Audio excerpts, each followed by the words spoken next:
NEET परीक्षा में हुई धांधली को लेकर गुस्साए छात्र सड़कों पर उतरकर प्रदर्शन कर रहे हैं। सरकार और नेशनल टेस्टिंग एजेंसी यानी एनटीए के खिलाफ अपना गुस्सा जता रहे हैं। इस बीच सरकार ने एनटीए की कमान प्रदीप सिंह खरोला को सौंप दी है। साथ ही नीट पेपर लीक की जांच सीबीआई को सौंप दी है। केंद्र सरकार ने नीट यूजी परीक्षा में धांधली के आरोपों को बेहद गंभीरता से लिया है।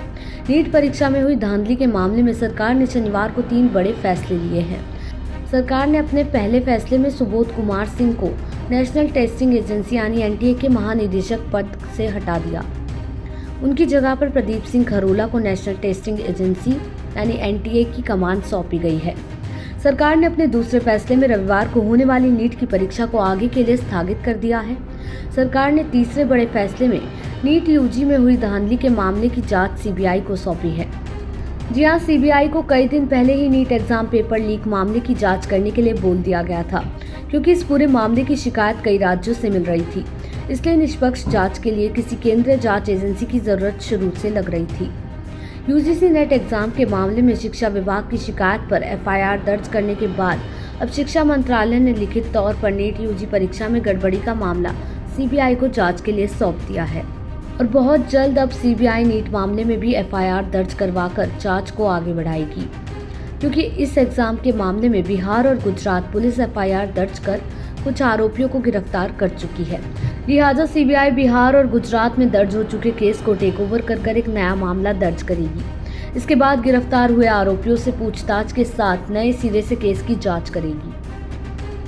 वहीं सीबीआई ने भी इस मामले को लेकर देश भर की अपनी ब्रांचों के जरिए इनपुट जुटाने के लिए बोल दिया था। यूजीसी नेट मामले में अज्ञात लोगों के खिलाफ साजिश और धोखाधड़ी का मामला दर्ज करके आज सीबीआई ने यूपी के कुशीनगर में एक कैंडिडेट से पूछताछ की है। इसके साथ ही नीट मामले में बिहार देवघर से कई आरोपी गिरफ्तार किए जा चुके हैं। सीबीआई अब शिक्षा मंत्रालय की शिकायत के आधार पर मामला दर्ज करके गिरफ्तार हुए आरोपियों से पूछताछ करेगी। अब सवाल आता है, क्या नए सीधे से जांच आगे बढ़ाएगी सीबीआई?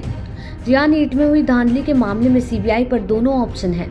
वो बिहार और गुजरात वाले केस को टेक ओवर कर सकती है या अपना एक फ्रेश केस दर्ज करके जांच शुरू कर सकती है। अगर फ्रेश केस दर्ज किया जाएगा तो बिहार और गुजरात पुलिस की जांच में उनके द्वारा गिरफ्तार आरोपियों की कस्टडी ली जाएगी। एक नए सिरे से जांच को आगे बढ़ाया जाएगा। वहीं ईओयू ने भी केंद्र को सौंपी है रिपोर्ट। नीट पेपर लीक की जांच कर रही बिहार पुलिस की आर्थिक अपराध इकाई यानी ईओयू ने केंद्रीय शिक्षा मंत्रालय को नीट पेपर लीक से जुड़ी अब तक की पूरी रिपोर्ट सौंप दी है। साथ ही जांच में मिले अब तक के सारे सबूत और गिरफ्तार आरोपियों के बयान के साथ ही सारे वीडियो और एविडेंस भी ईओयू ने शिक्षा मंत्रालय को सौंपे हैं। ईओयू ने बिहार के बाद अब झारखंड में भी पेपर लीक जांच तेज कर दी है। देवघर से पेपर लीक के 6 आरोपी पकड़े गए हैं। ईओयू की इस कार्रवाई में पकड़े गए सभी आरोपी नालंदा के रहने वाले हैं। साथ ही आरोपी सिकंदर की उस गाड़ी पर भी अहम खुलासा हुआ है जिसमें कैंडिडेट के परिजन को लेकर परीक्षा वाले दिन सिकंदर पटना में घूम रहा था।